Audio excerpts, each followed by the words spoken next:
एक शहर में एक ताजिर रहता था। बहुत ही ईमानदार ताजिर था और उसका एक बेटा जो बहुत ही नेक था।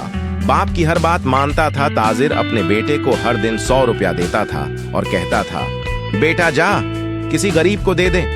हर दिन का यही हाल था। बेटा ताजिर से रुपया लेता और किसी भी गरीब को दे देता। किसी दिन ताजिर को याद नहीं रहता। उसी दिन बेटा खुद ही तिजोरी से रुपया निकलता और गरीब को दे देता। एक दिन ताजिर ने अपने बेटे से कहा, बेटा हर दिन तुमको एक दिन की मजदूरी देता हूं, उसका क्या करते हो?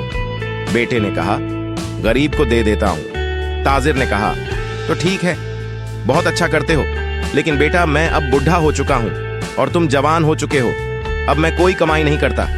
ऐसा ही खर्चा होता रहा तो हमारे पास जो भी पैसा है पूरा पैसा एक दिन खत्म हो जाएगा। तो बेटा ऐसा करो, कल जाकर तुम कोई काम करो, कैसी भी मेहनत हो, लेकिन दिन भर की मजदूरी लेके आओ बेटा। बाप की हर बात मानता था। दूसरे दिन घर से निकलता है काम की तलाश में।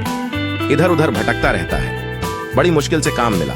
बहुत ही मेहनत का काम था। पूरा दिन काम करता रहा। शाम तक उसके हाथ और पैर में छल्ले पड़ गए। शाम को काम खत्म हुआ, उसकी मजदूरी मिल गई। बहुत ही खुशी खुशी घर वापस आया और अपने बाप को पैसा दे दिया। बाप ने पैसा लिया और कहा, मेरा प्यारा बेटा आज मेहनत करना सीख गया है। आज मैं बहुत खुश हूं। इतना कहकर बाप ने बेटे को पैसा वापस कर दिया और कहा, बेटा यह पैसा वही जो सामने गरीब आ रहा है उसको दे दो। इतना सुनते ही बेटा आग बबूला हो गया और कहा, अगर गरीब को ही देना था तो हमसे इतना मेहनत क्यों करवाई? फिर बाप ने कहा, बेटा आज पता चला कि पैसा कमाने मेरे कितने मेहनत लगती है। हमने तुमको समझाने के लिए ऐसा किया कि तुमको सबक मिल जाए कि हमारे बाप क्यों पैसे में उतनी ही मेहनत लगी होगी। इतना सुनते ही बेटा रोने लगा और कहा, आज मेरे समझ में आ गया है कि किसी भी इमारत को बर्बाद होते हैं देखकर तकलीफ उसी को होती है जिसने उस इमारत को बनाने में अपनी पूरी जिंदगी लगा दी हो।